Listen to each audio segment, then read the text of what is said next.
So আমরা circular রোটেশনের maths করতে চাই, এই কারণে আমরা সার্কুলার রোটেশনটা একটু দেখে নিই। তো মেইনলি ধরো যে অ্যাঙ্গুলার ভ্যালোসিটি কাকে বলে এটা নিয়ে অনেকের প্রবলেম আছে যে অ্যাঙ্গুলার ভ্যালোসিটিটা আসলে কি। অ্যাঙ্গুলার ভ্যালোসিটি আমরা একটু অ্যাঙ্গুলার ভ্যালোসিটিটা জানবো।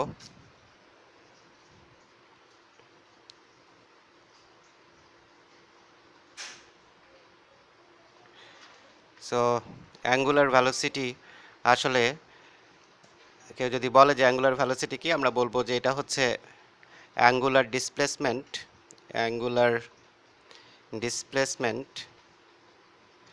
অ্যাঙ্গুলার ডিসপ্লেসমেন্ট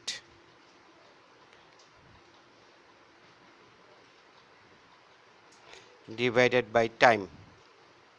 তাহলে অ্যাঙ্গুলার ডিসপ্লেসমেন্টকে আমরা টাইম দিয়ে ডিভাইড করলেই অ্যাঙ্গুলার ভ্যালোসিটি পেয়ে যেতে পারি। তো অ্যাঙ্গুলার ডিসপ্লেসমেন্ট কিভাবে বের করতে হয় সেটা তোমরা ক্লাস 9-10-এ শিখেছো। ধরো যে একজন মানুষ একটা সার্কুলার পাথে ট্রাভেল করছে, ফ্রম এ টু বি সে ট্রাভেল করছে। সো এ বি হচ্ছে একটা আর্ক, যেটাকে আমরা বলি এস। তাহলে সেই মানুষটার অ্যাঙ্গুলার ডিসপ্লেসমেন্ট হচ্ছে এই এস। এখন সেই লোকটা যদি এই এস আর্কটা ট্রাভেল করতে বা এই এস আর্কটা কাভার করতে যদি টাইম নেয় small tea, on that time এখানটায় আমরা তার অ্যাঙ্গুলার ভ্যালোসিটি বের করতে পারবো। তাহলে in this time, in this case আমরা বলতে পারবো অ্যাঙ্গুলার ভ্যালোসিটিকে আমরা ওমেগা দিয়ে ডিনোট করি। সো ওমেগা লেখার নিয়ম হচ্ছে, দেখো এটা হচ্ছে আমাদের ডব্লিউ, তো ওমেগা আমরা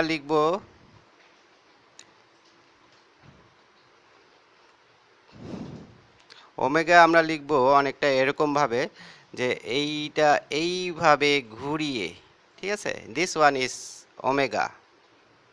তাহলে ডব্লিউ অ্যান্ড ওমেগা, ঠিক আছে, কিভাবে লিখতে হবে তোমরা বুঝতে পারছো।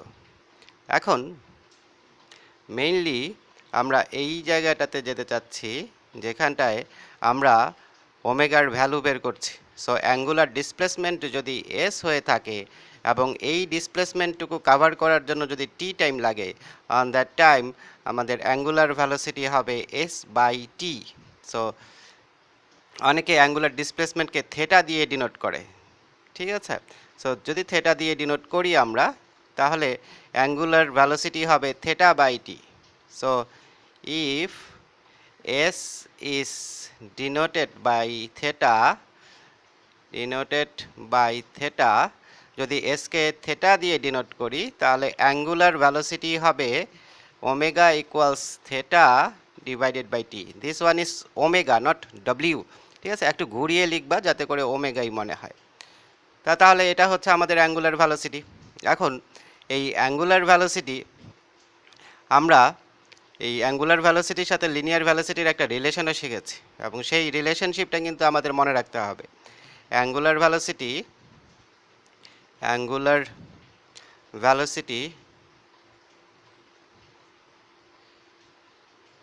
এর সাথে লিনিয়ার ভ্যালোসিটির relation and linear velocity. So আমি বলেছি যে এইগুলোর প্রুফগুলো আসে না, তারপরে আমি নেক্সট যখন আরও লাইভ ক্লাসে যাব তখন এই প্রুফটা আমি দিয়ে দিব, ঠিক আছে। সো এখন দেখো, তো লিনিয়ার ভ্যালোসিটি অ্যান্ড অ্যাঙ্গুলার ভ্যালোসিটির ভিতরে রিলেশন হচ্ছে, প্রথমে লিনিয়ার ভ্যালোসিটি লিখে ফেলবা, লিনিয়ার ভ্যালোসিটিকে ভি দিয়ে ডিনোট করি, আর অ্যাঙ্গুলার ভ্যালোসিটিকে আমরা ওমেগা দিয়ে ডিনোট করি। তাহলে V equals omega R, this one is the relationship between linear velocity and angular velocity. So আমি যদি একটু ডায়াগ্রাম দিয়ে দেখাই যে এই সার্কুলার পাথে যদি একটা অবজেক্টকে আমি রোটেটেড করাই এবং সেই সার্কুলার যে পাথ আছে সেই পাথের রেডিয়াস যদি আর হয় এবং সেখানটায় ওমেগা অ্যাঙ্গুলার ভ্যালোসিটি নিয়ে যদি কোনো একটা অবজেক্ট রোটেটেড হতে থাকে, তাহলে সেই অবজেক্টটার লিনিয়ার ভ্যালোসিটি এই রেডিয়াসের সাথে পারপেন্ডিকুলারলি অ্যালং দ্য টেনজেন্ট কাজ করে। সো এটা হচ্ছে লিনিয়ার ভ্যালোসিটি। লিনিয়ার ভ্যালোসিটি সবসময় রেডিয়াসের সাথে পারপেন্ডিকুলার। কেন? কারণ আমরা জানি linear velocity along the tangent কাজ করে, আর তোমরা জানো রেডিয়াস আর ট্যানজেন্ট একটা আরেকটার সাথে কি 90 ডিগ্রি অ্যাঙ্গেল তৈরি করে। সো এই linear velocity will be always perpendicular to radius of the circular path. তাহলে অ্যাঙ্গুলার ভ্যালোসিটি থেকে লিনিয়ার ভ্যালোসিটি যদি আমরা পেতে চাই, তখন আমরা এই omega equals V by R, that is এই রিলেশনশিপটা ক্যালকুলাস ছাড়া তো আসলে প্রুফ করা যায় না, তো সেক্ষেত্রে আমি পরে এটার প্রুফ দিব।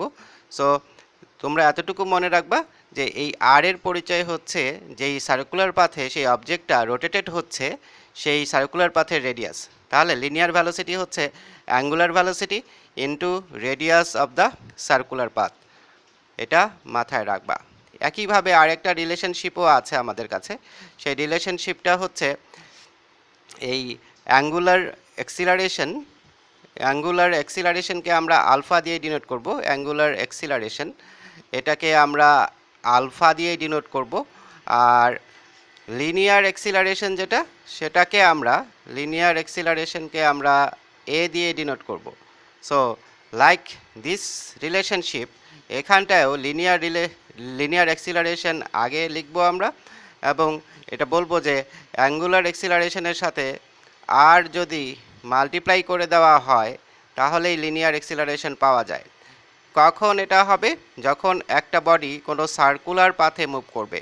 So in this case v equals omega r, that is circular রোটেশনের জন্য লিনিয়ার ভ্যালোসিটি হচ্ছে অ্যাঙ্গুলার ভ্যালোসিটি ইন্টু রেডিয়াস, আবার ওই সার্কুলার রোটেশনের জন্যই লিনিয়ার এক্সিলারেশন হচ্ছে angular acceleration into radius. So এটা যেন মাথায় থাকে। আর আরেকটা ব্যাপার, এখানটায় আমি একটু তোমাদের অনেকেরই প্রবলেম হয়, তো সেই প্রবলেমটা ওভারকাম করার জন্য আমি এটা একটু বলে দিই বেটার। সো এই জায়গাতে আমি এখানে একটু ফ্রি জায়গা পাচ্ছি, এটা দেখা যাচ্ছে না, একটু ওয়েট করো।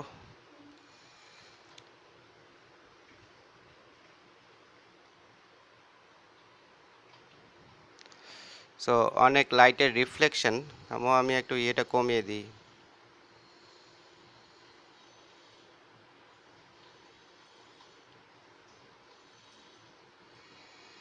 সো দেখো এই জায়গায় যদি আমি একটা সার্কেল ড্র করি, সো ধরো যে এটা হচ্ছে আমাদের একটা সার্কুলার পাথ।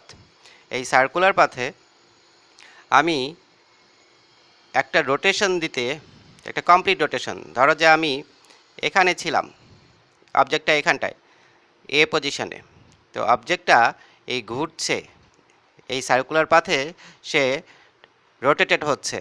সো যখন সে অবজেক্টটা আবার এতে আসবে তখন আমি কি বলতে পারবো যে এ থেকে শুরু করে সে আবার এতে এসছে, তার মানে সে একটা কমপ্লিট রোটেশন দিয়েছে।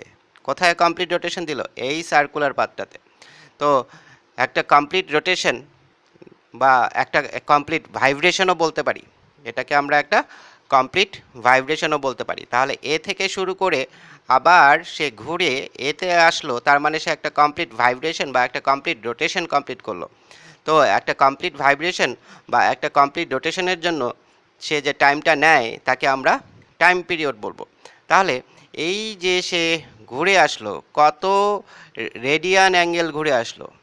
2π রেডিয়ান অ্যাঙ্গেল ঘুরে আসলো, কারণ একটা সার্কেলের সেন্টারের চারপাশে 360 ডিগ্রি অ্যাঙ্গেল থাকে। একটা সার্কেলের সেন্টারের চারপাশে কত ডিগ্রি অ্যাঙ্গেল থাকবে? 360 ডিগ্রি অ্যাঙ্গেল থাকবে। তাহলে 360 ডিগ্রি অ্যাঙ্গেল মানে 2π রেডিয়ান অ্যাঙ্গেল। তার মানে এই যে অবজেক্টটা এ থেকে শুরু করে আবার এতে ঘুরে আসলো, সে আসলে কত রেডিয়ান অ্যাঙ্গেল কাভার করলো? 2π রেডিয়ান। সো যেহেতু অ্যাঙ্গুলার ভ্যালোসিটি আমরা বের করতে চাই, তাহলে এই ওয়ান কমপ্লিট রোটেশন মানে 2π রেডিয়ান ডিসপ্লেসমেন্ট। তাহলে এখানটায় ডিসপ্লেসমেন্ট হচ্ছে 2π। তাহলে থেটাকে আমরা ডিসপ্লেসমেন্ট হিসেবে ডিনোট করছি। থেটা কি? ডিসপ্লেসমেন্ট। আর একটা কমপ্লিট রোটেশন মানে একটা কমপ্লিট ভাইব্রেশন, একটা কমপ্লিট ভাইব্রেশনের জন্য যে টাইম লাগে সেটা হচ্ছে টাইম পিরিয়ড। তাহলে এখানটায় টাইম হবে টাইম পিরিয়ডের ইকুয়াল, টাইম পিরিয়ডকে আমরা টি দিয়ে ডিনোট করি। তাহলে এই জায়গাটা আমি একটু আলাদা করে রাখি। তাহলে টাইম পিরিয়ড পর্যন্ত আমরা দেখেছি, আমরা একটু আগে জেনেছি যে angular velocity omega is equals displacement by time taken. So এই ডিসপ্লেসমেন্টটার জন্য সে যে টাইমটা নিয়েছে, তো আমার ডিসপ্লেসমেন্ট হচ্ছে ওয়ান কমপ্লিট রোটেশন, মানে এ থেকে শুরু করে এতে এসছি, তাহলে এখানটায় ডিসপ্লেসমেন্ট হচ্ছে আমার টুয়াইস পাই। আর টাইম টেকেন হচ্ছে একটা কমপ্লিট রোটেশনের জন্য টাইম টেকেনকে আমরা টাইম পিরিয়ড বলি। সো টাইম টেকেন হচ্ছে আমার এখানে টাইম পিরিয়ড। তাহলে ওমেগা হচ্ছে twice pi by T, time period. এখন তোমরা তো জানো, ক্লাস 9-10-এ শিখেছো টাইম পিরিয়ড আর ফ্রিকোয়েন্সি একটা আর একটা reciprocal, that is frequency equals 1 by time period and time period is equals 1 by frequency. এই জিনিসটা আমরা জানি, তাই না? তাহলে এখানটায় আমরা ফ্রিকোয়েন্সিকে আর এফ দিয়ে ডিনোট করি না, আমরা এখানটায় ফ্রিকোয়েন্সিকে এন দিয়ে ডিনোট করি। ফ্রিকোয়েন্সিকে কি দিয়ে ডিনোট করব? এন দিয়ে। তাহলে একইভাবে আমরা এখানে লিখতে পারবো যে এন হচ্ছে টাইম পিরিয়ডের রেসিপ্রোকাল, মানে ফ্রিকোয়েন্সি হচ্ছে টাইম পিরিয়ডের reciprocal and time period is also reciprocal to frequency. এটা আমরা এখানটায় বলতেই পারবো। তারপরে আমরা যেটা লিখতে পারবো, যদি আমরা এখানটায় রিপ্লেস করি, আমরা তো ওমেগা ইকুয়ালস কি পেয়েছিলাম? Omega equals twice pi divided by t. এটাকে আমরা একটু সিম্পলিফাই করে লিখতে পারি twice pi into 1 by t. তাহলে 1 বাই টি এর ভ্যালু আমরা এখানটায় এন লিখতে পারবো। তাহলে twice pi into small N. তাহলে এই স্মল এন কিন্তু ফ্রিকোয়েন্সি। এখানটায় কিন্তু তোমরা একটা ভুল করো, ক্যাপিটাল এন অনেককে লিখে ফেলো, ক্যাপিটাল এন কিন্তু ফ্রিকোয়েন্সি না। তাহলে স্মল এন হচ্ছে আমার কি বাবা? ফ্রিকোয়েন্সি।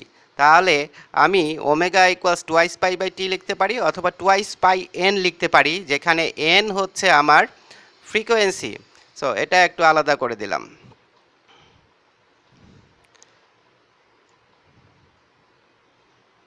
তাহলে এখানটায় আরেকটা জিনিস আছে, যে ধরলা যে তোমাদের যে সার্কুলার রোটেশন হচ্ছে, আমি একটু আগে বললাম যে এ থেকে এতে সে আসছে, তাহলে একটা কমপ্লিট রোটেশন হলো। এ থেকে কোথায় আসছিল?